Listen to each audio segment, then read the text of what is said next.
Hey everyone, it's Ray from the Teach Better team, and I am with Liz, and we are going to have so much fun on this morning's daily drop-in, which we are able to do every single morning, Monday through Friday at 7 a.m. Central, 8 a.m. Eastern, and this is our last week, so we kind of saved the best for last because I was so excited that you were joining us, Liz. I know that this was an early wake-up time for you. Yes, but being up and ready to go is awesome. And I'm usually up and ready to go by 8 a.m., but not always necessarily having hair done and everything. I know. I was thinking the same thing. I'm like, sometimes if I know I'm hosting the daily drop-in with somebody else, it's like you got to wake up a little earlier to get dressed. Otherwise, this is a really nice way to kind of roll out of bed and listen to the daily drop-in. Absolutely true. These episodes actually become bonus episodes of our Teach Better Talk podcast. You can find them saved on YouTube. And now this week, we've been trying to do something special where we are not only keeping these exclusive in our private Facebook group, which you can join at teachbettergroup.com, but we're actually streaming right now on Twitter, YouTube, and then our Facebook page and our Facebook group. So we're going to get quite the crew in this morning, which is perfect because I know that you are going to have so much to share. Would you mind kind of giving us, if people aren't connected to you, kind of your background, education? Tell us a little about yourself. Absolutely. So first off, thanks for having me on. It's so fun to be here because I've been able to see so many of these. So first off, I have taught in the classroom for 15 years of elementary teaching. So I absolutely love being in the classroom and working directly with my own students. And then after those 15 years, I decided I wanted to have a different impact. And so I've gone into an instructional coaching and technology integration specialist role. So it's like this dual role where I get to do lots of different things with teachers. So, and just being able to be in the classroom supporting teachers is just a love of mine. And then, of course, I also have a book out of Take the Leap, Ignite a Culture of Innovation. And that's all about supporting teachers too, and being able to take on some different ways that we can innovate in the classroom, but ultimately, how do we create the culture to do so? Yeah. So you're talking author, instructional coach, tech support, classroom teacher. I mean, you have done a ton to support educators. And your book, I know, is something I hear people talking about all the time. When did that come out? Oh, can you still hear me? Can't hear me. Bummer. Here, let me see if I can adjust that. How about now? Any better? Can you hear me? Anything yet? No? Okay, I'm going to try to take out my AirPods and go this way. Okay, I can hear you. Oh, I'm so glad. Okay, well, no worries. I'm glad that we got you back. And this is perfect because we have our family here. They're all coming in and saying good morning. So no stress. I'm working fine, and then they just no sound. So I'm like, what was that? Well, I'm glad you can hear me. Dave is saying I can hear you. So I'm glad that our audience can hear us too. Getting a lot of thumbs up, which is wonderful. I was saying, you're an author, you're an instructional coach, a tech coach, you've been in the classroom. I mean, you are doing so much to support teachers all the time. And your book is something that I see popping up still all the time that people are reading. When did the book come out? Oh gosh, the book came out over a year ago. So yep, right at the beginning of January, a year ago. So it's been out a while now, but I think there's a lot of things that can be built with it because there is so much about not just culture, but how do you empower learning? How do you create authentic learning experiences, which I think also apply even now with remote teaching and learning, and ultimately how we bring it all together so that students reach their full potential and teachers too, of course. Yeah, no, absolutely. And it's a great book right now to do a book study around. I mean, obviously this is a perfect time for teachers to be picking up their next book, but it's available, I assume, on Amazon, Barnes & Noble, kind of all those typical places. It sure is. You can get it anywhere, Barnes & Noble, Amazon. So yeah, easy to pick up. That's awesome. I'm so glad. So you've kind of had, I'm sure, a big shift in schools moving from in the classroom to a remote setting because as a coach, especially in a district, I'm sure your teachers have kind of leaned on you to provide some support and some assistance, not only in instruction, but also in technology. So how has it been the last few months for you? Things are going really well now. I would say at the beginning, it was crazy. So I actually work for an organization that services 21 districts within the region. So we have a really broad reach. And then we're kind of assigned to different districts. So I'm assigned to a city school district. And we had a lot of great things going with technology when it comes to one-to-one and everything. But it wasn't rolled out to all grade levels yet. And then, of course, there's still a huge learning curve for different teachers. So it was crazy the first couple of weeks, just trying to help everybody get up and running. But seeing teachers take things on was just so inspiring, because you saw so many teachers who were hesitant and unsure of what it would look like, and they just boldly stepped forward and really embraced what they had to do best for their students. No, and that's so important. Did you find that there was like a common question that came up really early on that you feel like was a victory that people started kind of getting the answers to and maybe are asking less now because they feel confident? Well, I think that one was just the basics of how to use learning management systems. So that's a huge one. But I would say the next biggest question was, how do I connect with my students? The technology piece and how to do everything so that you can function is absolutely important. But what teachers and students miss most are those connections. So just looking at, how can I meet with my students face to face, and how do I offer enough opportunities for them to join in if they can't join at a particular time. So I think that's been huge for teachers, and it's been a success because more teachers are able to report that they're seeing their students jump on and be able to connect and do other things with them. So in addition to focusing on that content and all that, you want the kids to continue learning, they understand the importance of really looking at, how do we create the relationships? How do we support them with social emotional learning still, which just makes my heart happy. No, that is absolutely a huge victory. And I actually would love to get to some specifics in that if you don't mind. But it's funny, we've been doing these daily drop-ins every morning since I think March 16th, which is kind of when this big wave of, schools choosing to move to remote learning kind of started happening. And it's been funny going back and seeing the different conversations we were having then than the conversations that we're having now. So I'm sure a lot of educators kind of feel right now that they have their tips and tricks in terms of technology, and hopefully have started to, really feel like they're still building those relationships with students. But did you hear anything that teachers were doing just off the top of your head that you were like, oh, this seemed to work really well? Well, I think that some of them, I think it's all about making sure, first of all, you have a consistent platform that parents and students can access. Like, that's very important. But what I've loved is that people have become more creative. So instead of just sending a PDF or a PowerPoint or anything like that, like, not only are people creating interactive videos and providing times to connect on Zoom, which I think is great too, but then people have been using things such as Flipgrid just as a fun way for students to demonstrate their thinking and their understanding. But it's also one thing that I always really try to help teachers remember, is that as much as we want them demonstrating their learning, we know how important learning is, but how can we also use Flipgrid to get kids engaging, to be able to share and connect with one another? As a mom of 2 boys myself, that's one of the things I think that they have missed so much, is just being able to connect with their classmates.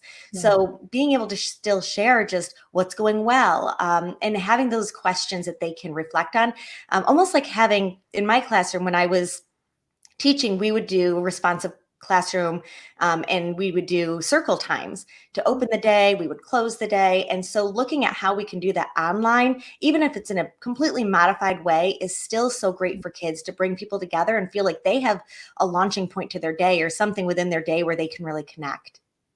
Completely. I mean, I've completely seen that, even just my own students. I'm a full-time 6th grade math teacher, and we've been doing like an open meeting. Anybody can welcome to join at 1:15 every single day. And this week we're doing Spirit Week. So every single time we come on the video, there's some sort of theme and something goofy we're talking about. And it's been so fun. We've been getting more students tuning in and a lot more giggles, because there's kind of a little bit of a purpose, there's a routine, there's some consistency, and people are very much enjoying that. It's just been fun, like kind of at the end of my school day, like we're technically needing to be available until 2:00, but for a lot of my students, they're not getting up until like 12. So it's their morning. So it's been good. That's awesome. It reminds me of, I saw a friend of mine, she posted her son and they were having costume day. So the kids were all in costumes and connecting with each other on Zoom. So that was so cute too. It's so cute. Dave just put a perfect comment. I totally agree. He says, you do a great job online helping people like me, people who want to dabble but don't want to break the internet, feel comfortable taking chances. And that's just one of the many things I've heard, the support that you continue to provide, not only the educators in your district, but, educators online too. You're doing a lot of different things to support people that are all across the country, which is so powerful. It is powerful. And I think, it's always that balance between supporting people and then now at this point, having your kids home that you're supporting. And then my husband's a building principal. So, he's working and supporting teachers. So I feel like our whole day is like everybody's on different Zooms and we're just trying to do everything that we can. So, it's always, to me, it's like the highlight of my day to be able to connect with teachers and to be able to hear the progress that they're making, or even to hear the troubles or struggles they're facing, because that's always gives you so much insight into what work do we all need to do together. Because it's such important work. No, you're absolutely right. There's been a few comments so far. I know we're streaming right now on Twitter and YouTube, 2 places on Facebook. Our goal is just to really bring people in, hopefully set the tone for the day for our daily drop-in, especially since this is our last week. I'm so sad that we are going to be doing our daily drop-ins together. We have a lot of people commenting right now in the comments kind of from all over, sharing about how valuable it is to have your students show your face and share their voice, so that you can, have those authentic connections versus using Flipgrid versus always connecting, via text. It's just very different, which we've actually talked a lot about in our daily drop-in sessions, not only with our communication with students, but also teachers' communication with parents, wanting to make sure we incorporate that video and audio element as well. So just lots of options for teachers to stay connected. There are a lot of options. And I think that that's you hit on something that you said when you mentioned the importance of hearing voices, which I know we're talking about, and seeing faces. And likewise, I've had other people share that their own children haven't seen or heard from classmates in so long. And a lot of that, and of course, that there's no ill intention. I always want to be clear on that it's never a knock or ill intention to any teacher, because we have to remember that it's not like schools planned for years, this beautiful rollout of remote teaching and learning. Like, it was thrown on people and people didn't anticipate it. So we have a lot of teachers who are in different places, and giving that grace is so important. And then, so giving grace to one another is important, but then also looking at, okay, now how do we provide those opportunities? So in a lot of that, in my way of how I support teachers, is looking at that, how we can support them and not make people feel bad for that, but just keeping that in mind, that if any teachers are listening and they're not out, and they're out there, just looking at how we could connect with students. And even if we can't use Zoom, I know that Zoom has been an issue, there's still ways that we can create videos. So you can screen record in anything from PowerPoint, you can use Flipgrid. There's so many ways that you can create short videos just to say hi and pop in and have those conversations with students. No, absolutely. And it's so important that you choose to do that. That's been a big push that I've been encouraging everybody to do, that, even if it's uncomfortable on camera. I mean, right now we're having this great conversation. This is a perfect way to start off my morning. But you, I assume, are sitting in an empty room by yourself in fabulous lighting. I am doing the same. I'm sitting in a room by myself with my 2 dogs, and it feels weird. It absolutely feels strange if you're not used to being on camera. I know LaVonna Roth is a good friend of yours, and when she was on our daily drop-in, she shared a lot of different tips and tricks about how, you're really looking into the camera to make people feel like you're speaking to them. Yes, it's a different type of world than we were in as educators, but you have to go do it anyway. Like, it does feel uncomfortable. It's very strange, but we got to figure it out. We got to power through. So don't be so nervous that you hold yourself back from these really important moments that your students are going to appreciate the connection for. So, this kind of goes, it connects to your book, because you do a lot of speaking to districts. You go in and a lot of motivational elements, but also some really tactical takeaways for teachers. And wanting to make learning relevant is something that I know you're really passionate about. Have you been able to support teachers not only in technology and kind of moving from survival mode to being proactive with our future support for students, but in making their instruction relevant as well?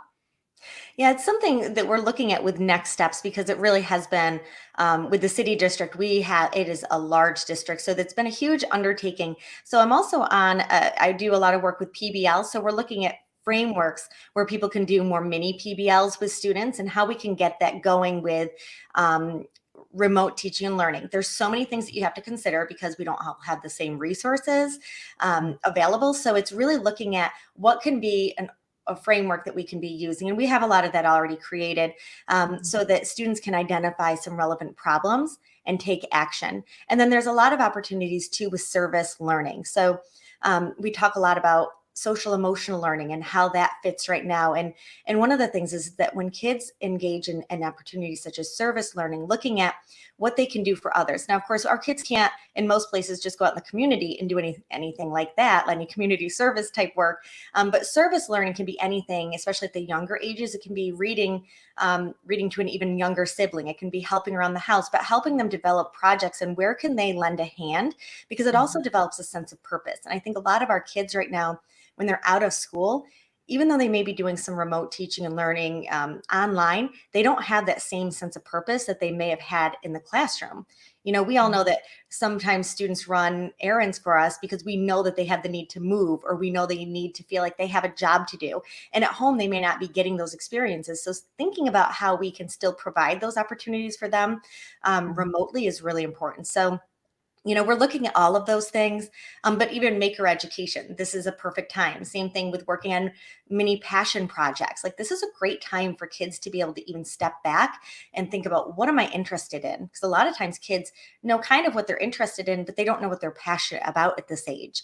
So it all begins with, what am I interested in first? And if we can as educators help our kids take time to identify what they're interested in and build off of that, we can develop some passions, and that automatically impacts that intrinsic motivation, which is so important. Oh, I couldn't agree more. You were getting a slew of comments from all over, from Facebook, Twitter. Everyone's commenting, even on YouTube. Alex, Andrea, Lindsay, Brian, they're all just jumping in, really talking about how much value you're providing right now. And there's been some conversation right now talking about how relevance is often overlooked, but it really, really matters. If I wanted to do something with my students today, let's say, my classes technically don't start until 8:45. If I wanted to offer an experience for my students right now to maybe explore what they're passionate about, maybe they're not sure, so I might need to give them some sort of starter question to kind of start the ball rolling in that conversation. What could I, ask my students to spark some interest to see what they're most passionate about, to then hopefully eventually get to the point where maybe they're solving a problem like student service leadership? Well, and I think it really begins with knowing the age that you're working with. So for me, I would probably create something like a Google form or a Microsoft form that gives them like a survey of sorts to be able to go through what are some things they're interested in. And so as the teacher, I'd want to be able to provide those types of things that I think that I can anticipate. So some kids might be interested in creating games or playing games. It might be video gaming. Some kids might be interested in cooking. But then there could also be a spot for other, because there might be things that we don't think of. So I'd begin with that and just understanding what some of their interests are. One of the things that one tool that I use a lot is Wakelet. And so I use Wakelet as a way to be able to give kids a safe way to be able to explore deeper. So I would probably then take those surveys and look at where is the crossover of what student interests have. So maybe I have quite a few students who had something to do with baking or cooking. So I would then, as a teacher, create a Wakelet of resources that they could go to and visit and research, and then that would be their Wakelet. So it's also differentiating based on the interest. It does sound like a lot of work, but believe me, it's if you get used to using Wakelet and adding resources to it, it's very easy to use. And you'll find that a lot of times with the ages that you work, you'll have kids that do land in similar territory, if you will, of what their interests are, so they can be able to use that. And then I would create an outline of what they can do for when it comes to just researching some of their interests, but also making it applicable. So again, I'm going to go back to the idea of if kids are interested in baking or cooking, what's something that they could create? Could they invent their own recipe? Could they follow a recipe? And I even think it goes with, I think about my kids and video games. My youngest right now is very into playing video games, and I love his art teacher. One of the assignments was to create a new video game cover. So then a next step would be, well, now let's create, what would that video game look like? And I think that there's ways that that can be done too. There's so many great technology tools, even using Google Slides to be able to insert different images. And, it's just, it would be a neat way to be able to get the kids engaged in things that they're interested in. But we have to remember that even though it might not be directly tied to our curriculum, you can absolutely always consider what standards do connect to what you're doing. And actually, when it comes to lesson design, if I can go just a little bit further in the classroom, especially doing this, I would absolutely be, well, even if I was going to continue with remote teaching and learning, I would absolutely work backwards with what are my standards that I want to hit on? And then what ultimately do I want students to learn? Because you can still then go back and do all the surveys and the passion project build out, but make sure that as the teacher, you're interweaving activities that really hit on those content standards. So. Absolutely. I know it's so important. I mean, you are totally speaking my language. Even Adam just threw in a comment, and so did Alex, just saying like, oh, you are absolutely sharing information that resonates with them. It's funny for the educators here that use the Teach Further model, which we do some training on. It's all about, teachers designing themed internships that allow their students to see the relevancy of the content before actually learning the content itself.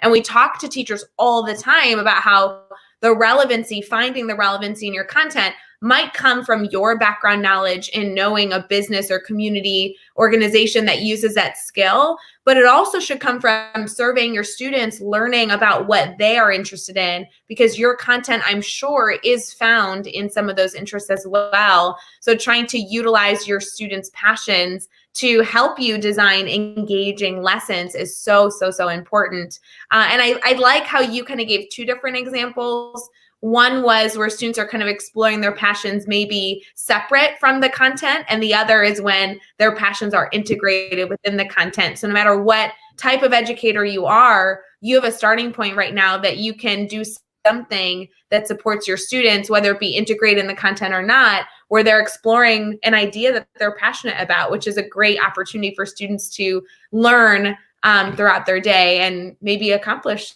a goal or something along those lines.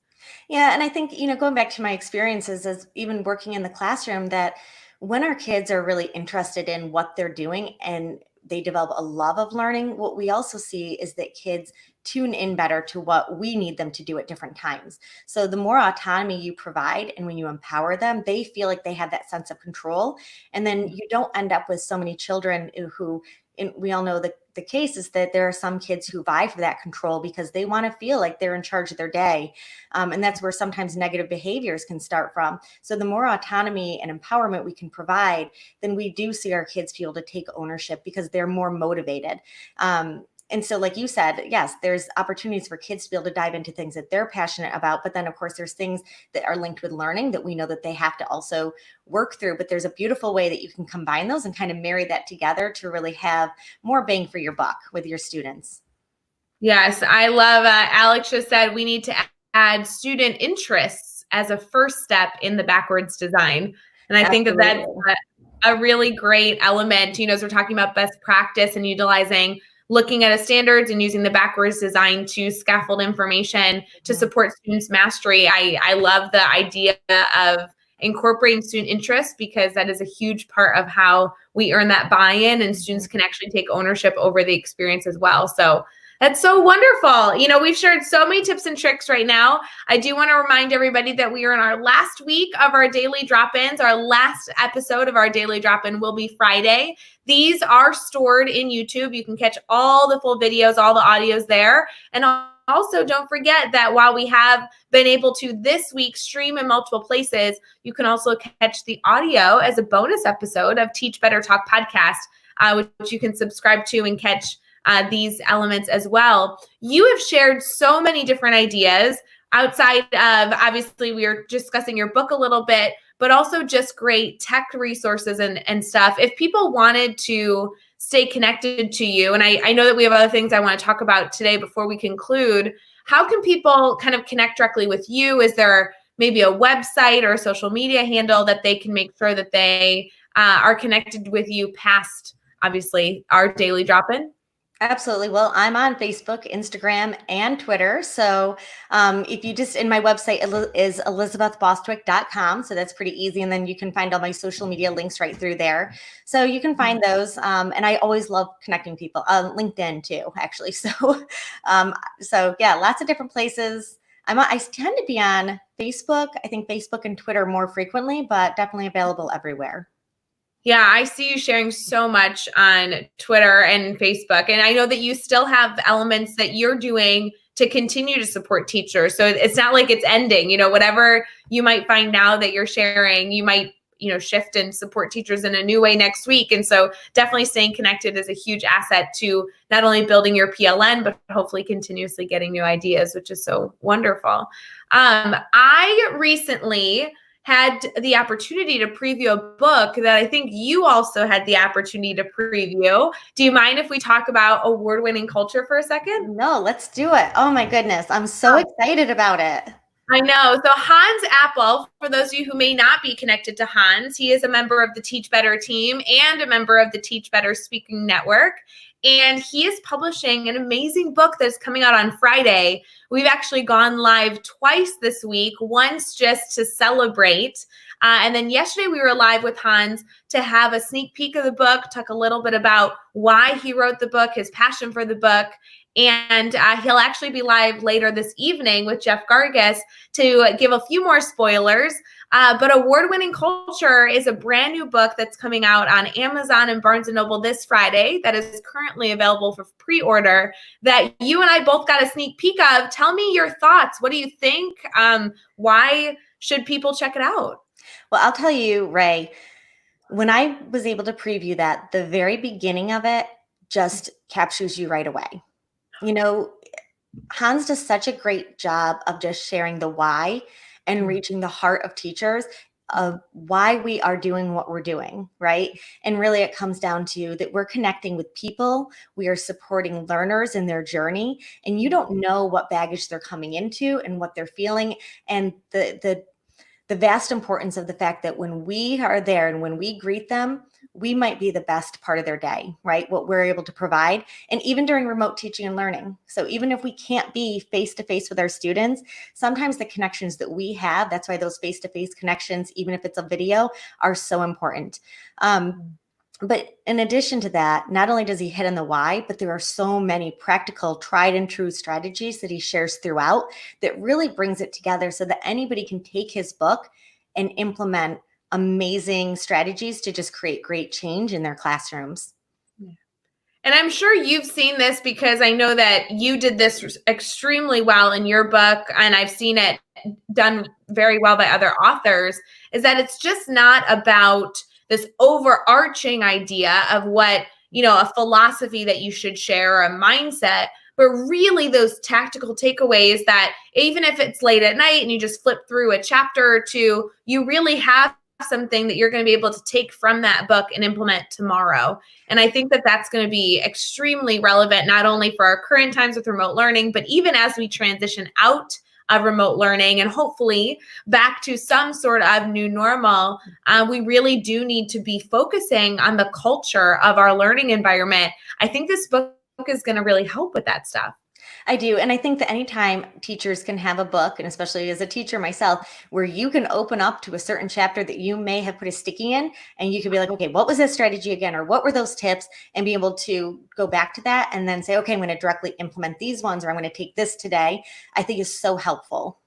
Absolutely. And for those of you that are listening right now who may not be connected to the Apple team, Hans and Jennifer are doing incredible things. I joke with them all the time. They're like my favorite power couple, that they are both doing so many things with award-winning culture. And while I'm so thrilled the book is coming out Friday, Award-Winning Culture is more than just a book. I mean, they just launched their brand new podcast last week. They launched 10 episodes that you can kind of binge on those really quick episodes that are so wonderful. They actually have since published an 11th episode, and the 12th episode comes out this weekend. So you can search that wherever you listen to podcasts, but you can also find it under our Teach Better podcasting network. So they're doing incredible things there, sharing their insight. They also at awardwinningculture.com have blogs and just a lot of tips and tricks. And they're doing, I know that this is just so exciting, they're doing a free book study on the award-winning culture book coming out Friday. So if you are pre-ordering it or thinking about catching that book, you can not only enjoy it, but hopefully really take part in a discussion around how to utilize the book. Liz, I'm sure you have participated in a book study before. Why do you feel like a book study may be the right choice for a teacher who is picking up a new book? Well, book studies, what I love about it is that instead of just reading it, and I am a big sticky note user, so I can read a book and do the sticky notes. But for me, it is about interacting and engaging in discussions. And so when you have the questions and you have a group being able to talk about a topic or a strategy that you might be reading in the book, and then people build on that and talk about their own experiences, I think it's just so much more powerful. So book studies are always a great way to go.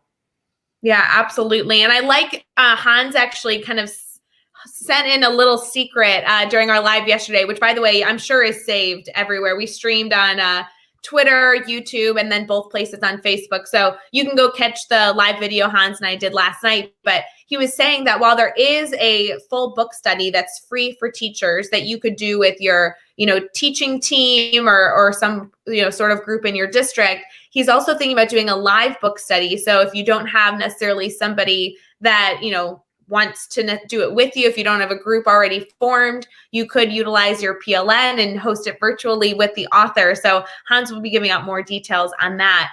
Liz, I'm sure that your book is on the way because of your connection with Hans. I'm confident that you're going to have your hands on that book soon, but we are doing a book giveaway, a 5-book giveaway. So I hope that everyone listening right now is able to participate in that. So you can also make sure that, you not only pre-ordered the book, so you hopefully have a copy there, but maybe you can win a signed copy as well as the book comes out on Friday. Alex is jumping in saying, have you color-coded sticky notes or do you just use whatever sticky is available? I am a color-coded kind of girl. Yep. I have got all different colors and yes, nope, I'm totally color-coded. That's so great. Liz, having an idea of what award-winning culture looks like, is there anything that you kind of want to give teachers in terms of what it was maybe a takeaway that you took from the book that you hope they also, as they get their hands on the book, take away? I think one of my biggest takeaways is just to remember the impact that you have. I work with a lot of teachers just from the time I started to even today, where I think it's so easy to get lost in the mandates and the demands of the day that it's easy to kind of focus on, oh my gosh, I've got this to do and that to do. And you've got this major to-do list. And I think one of my major takeaways is to remember to slow down and just keep in mind that culture is everything. If you don't have the culture for learning in the classroom and you don't have a culture where kids feel safe and comfortable to share, then they're certainly not going to think more deeply. They're not going to self-regulate as well. And we're certainly not going to get to the point where we can think innovatively. So we need to be able to create that culture before anything else, and just remembering the impact that you have on children every time you work with them. Oh, so important, so powerful. So I know that if you are around, especially in the Teach Better Team family, especially participating in the Daily Drop-In, I hope you choose to go check out Hans' Apple new book, which you can snag for pre-order over on Amazon. It's called Award-Winning Culture, and it comes out on Friday. So you're going to be able to have access to it. Hopefully it'll be in your Amazon shopping cart, and you'll have that all set up so you can get the book.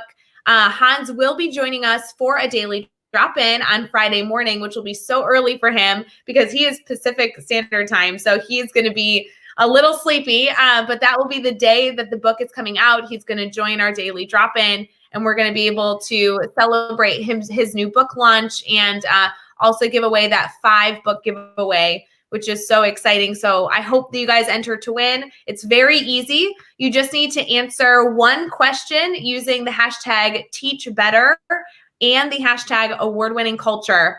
And the question that we've been sharing out that we're looking for you to answer is how whole child education fosters joy.